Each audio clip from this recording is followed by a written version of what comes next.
Construire une économie. Et si vous ne construisez pas une économie, vous ne pouvez pas créer des emplois. Vous ne pouvez pas réduire la pauvreté. Et les gens qui sont là à vivre la pauvreté, au jour le jour, sont obligés à un moment donné de dire « je vais voir ailleurs ». Et c'est ça la cause profonde. Et il faut qu'on se remette en question parce que la domination que nous subissons, c'est une domination voulue. C'est une domination que nous-mêmes nous acceptons, que nos dirigeants acceptent, parce que nous ne sommes plus à l'ère coloniale où c'est par des canaux qu'on vient nous imposer quoi que ce soit. Et je crois que c'est à la base cette problématique qu'il faut régler. Après, dans les relations bilatérales comme multilatérales, vous ne pouvez pas avoir, prenons un exemple très simple, les relations entre la France et le Sénégal. La France a tout au Sénégal. On lui donne tout. La France, il n'y a pas de secteur économique qu'on ait livré à la France. Avant, c'était simplement quelques secteurs stratégiques, mais aujourd'hui, même les secteurs qui pouvaient apparaître comme à la limite du détail sont entre les mains d'intérêts français. L'économie sénégalaise est une économie introvertie qui est constituée à 63% par le secteur tertiaire, ce qui est un mauvais signe pour un pays sous-développé. Mais le secteur tertiaire, c'est quoi? C'est les banques, c'est les assurances, c'est les sociétés de télécommunications. Elles sont toutes quasiment entre les mains de la France. En tout cas, les plus importantes. Celles qui échappent sont entre les mains du Maroc ou du Soudan ou je ne sais qui, mais en tout cas pas entre les mains d'intérêts sénégalais. Vous prenez le secteur toujours tertiaire dans le commerce. Les grandes surfaces françaises débarquent, ça crée tout un débat au Sénégal. Moi-même, j'ai eu à soulever ces questions à l'Assemblée nationale. Vous avez Auchan, vous avez Carrefour, vous avez d'autres qui débarquent. Ça veut dire que tout le petit commerce au Sénégal va mourir. Parce que la compétition est impossible. Vous reprenez maintenant les secteurs stratégiques. BTP, c'est la France. Port autonome, c'est la France. Autoroute, c'est la France. On a tout donné à ce pays. Et quand il n'y a aucune réciprocité en réalité, aucune réciprocité, on nous parle d'aide, il n'y a pas d'aide, on nous prête de l'argent que nous remboursons avec des intérêts, il n'y a aucune aide. Même le pétrole, vous savez, la France a été la première par Total, qui s'appelait en ce moment Coptéo, en 1952, à faire des prospections. Jusqu'en 1978, ils ont quitté le Sénégal en disant qu'on ne découvrira jamais de pétrole dans ce pays. Et en 2015, on en découvre par une société indépendante américaine. Et la France revient en force pour dire « j'exige ma part ». Parce que c'est comme ça que le Premier ministre l'avait présenté. La France vient de demander sa part dans le pétrole sénégalais. Les blocs les plus prometteurs et les plus intéressants pour les attribuer à Total dans des conditions totalement le contrat le plus défavorable au Sénégal depuis qu'on a commencé à signer des contrats dans cela. Il n'y a aucune partie, aucune contrepartie dans nos relations avec la France. Et c'est pourquoi c'est douloureux quand on voit la France se permettre de multiplier par je ne sais comment les frais d'inscription des étudiants. Et on continue à subir ça parce qu'on a des leaders qui l'acceptent. Parce que je réitère ce que j'ai dit. L'un de nos combats, c'est d'arriver à une génération politique décomplexée. Ce complexe vis-à-vis de l'ancienne puissance, et ce n'est plus seulement la France.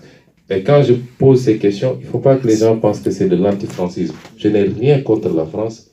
Je défends les intérêts de mon pays comme la France défend ses intérêts.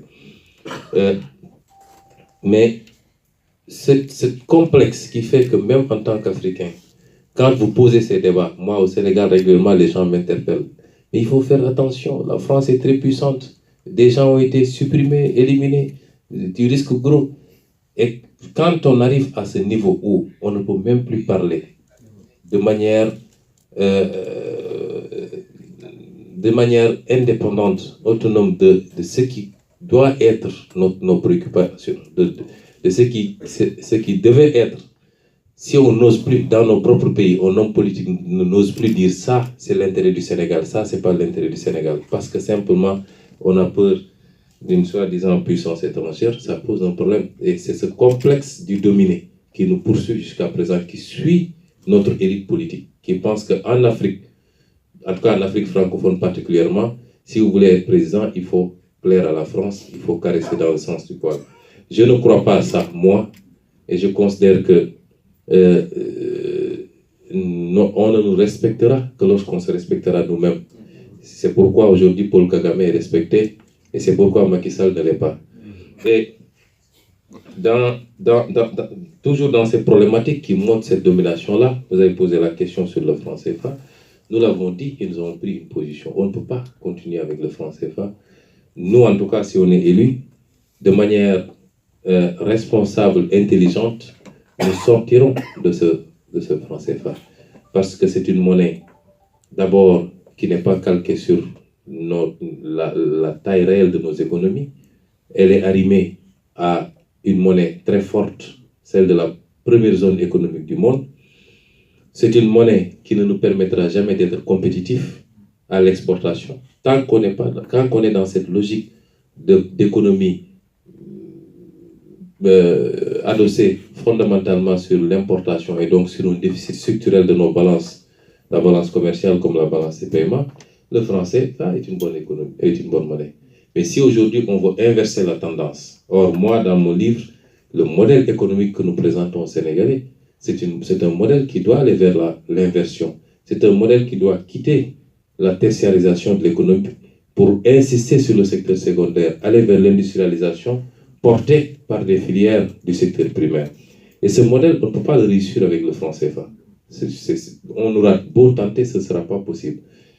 L'on nous dit maintenant que, voilà, avec le franc CFA, vous avez la stabilité et vous n'avez pas une très grande inflation. Mais qui finance la stabilité? C'est nous-mêmes. C'est les 50% de réserves que nous déposons au Trésor français.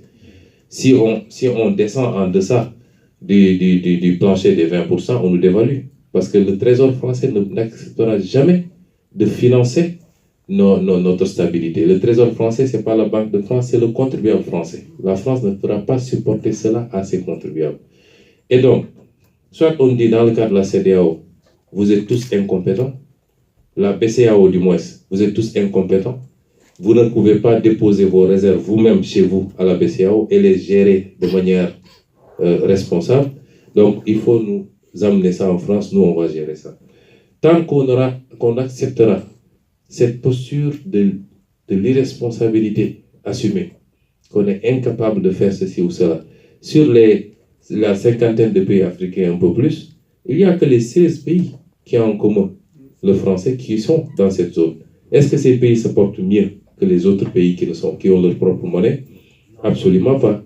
Et donc, nous considérons aujourd'hui, et je terminerai par là, ce n'est pas une question à déconnecter de l'ensemble. Si vous reprenez une monnaie et que vous gérez mal votre pays, il n'y a pas des institutions fortes, il n'y a pas une bonne gestion des ressources naturelles, il n'y a pas une bonne conscientisation sur la mobilisation des ressources fiscales, il n'y a pas un culte du travail, remettre les Sénégalais, les Africains au travail parce qu'on ne travaille pas assez, c'est la vérité, on ne travaille pas bien.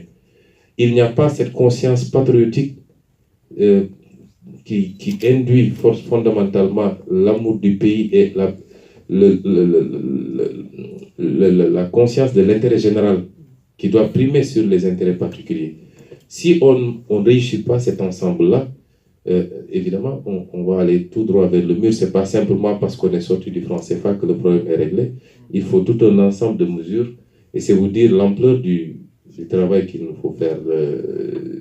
C'est immense. Et quand on y réfléchit, quelquefois, on se dit, bon, heureusement qu'on a encore cette marge et qu'on a ce potentiel qu'on voit un peu partout qui est en train quand même de se reconnaître dans ce qu'on est en train de faire. Mais ce combat, c'est pas gagné d'avance. C'est énormément de choses. Que souvent, quand on me dit tout est à refaire, je dis tout est à faire. Parce qu'on refait ce qui a été fait. Mais ici, il faut pratiquement recommencer tout. Je vous remercie.